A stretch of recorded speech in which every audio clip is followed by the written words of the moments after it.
आजची रेसिपी आहे लाल भोपळ्याच्या घाऱ्या। तर घाऱ्याची रेसिपी मी पूर्वी पण टाकलेली आहे, पण आज स्पेशल आहे कारण आज चुलीवर करणार आहे, त्यामुळे वेगळीच चव असणार आहे। भोपळा फोडल्यानंतर आतून असा दिसते, थोडा अजून कच्चा आहे भोपळा, अजून 1 महिन्याने चांगला पिकला असता। आता हे काढून, आता हे भोपळ्याचे जे शिरा आहेत, धागे आहेत, हे सगळे काढून घेऊया। ते आता हे पाणी उकळलेलं आहे, हे वाफवून घेणार मी। भोपळा शिजवून घेणार नाही, तर फक्त पाण्यामध्ये वाफवून घेणार। मदत करते।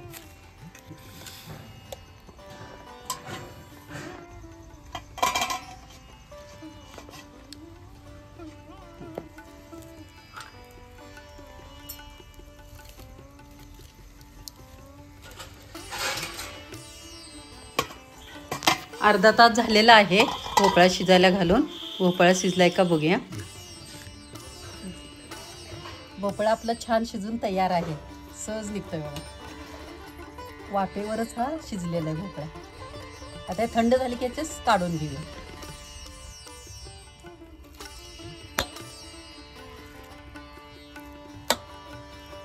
खूप अगदी सहज निघतो गरा आणि साल खाली राहते, तेव्हा अगदी सहज गर निघतो त्या पद्धतीने, आणि पटकन पण होतो। कच्चा भोपळा किसायची काही सुद्धा गरज नाही, या पद्धतीने केलं ना, करायची पद्धत पण सोपी आहे आणि वेळ पण वाचतो।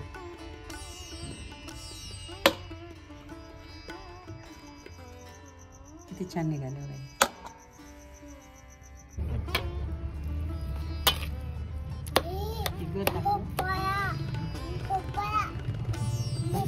भोपळा भोपळा भोपळा हा, सोडून सोडून सोलून सोलून भोपळा असा केला।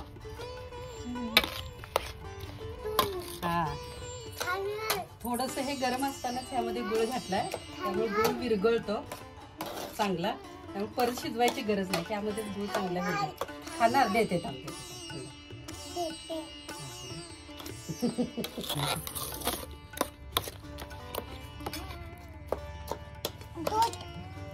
त्यामध्ये गुळ छानसा विरघळून घ्यायचा।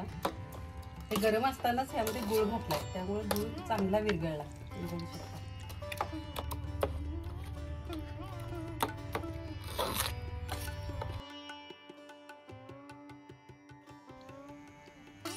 थोडीशी वेलची पूड घातली, 1 चमचाभर, आणि चवीनुसार मीठ। आता हे छानसं मिक्स करून घेऊया।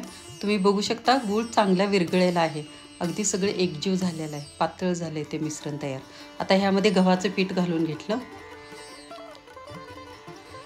त्यामध्ये बसेल एवढे पीठ घालायचं। पिठाचं काही प्रमाण सांगता येणार नाही, पण जेवढं पीठ बसेल तेवढं घालून घ्यायचं, आणि छानशी अशी कणिक मळून घ्यायची।